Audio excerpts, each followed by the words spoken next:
ke sati dafari yelanai chamor na ke sati chamor kayelanai dafana ke sati dafari yelanai kormo tutu sano hayo tinang tangai nungka tumu pairinai aini yalai mana kormo tutu sano hayo tinang tangai nungka tumu pairinai aini yalai mana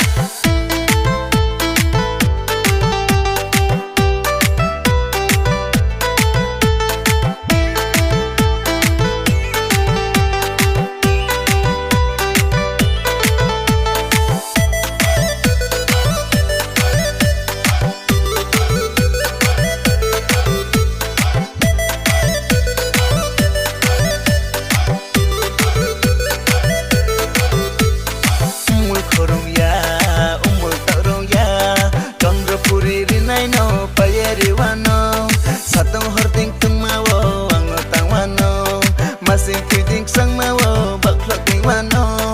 ang caya pocar ya tene tiba matengkang kormo sari kuntu bano kajo bere wano sorgo saka atu kino kabyeri wano sorgo saka atu kino kabyeri wano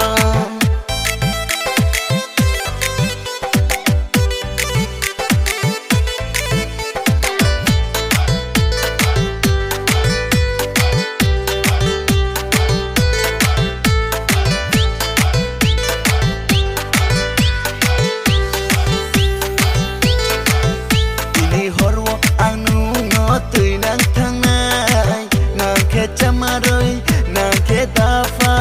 na ke chamar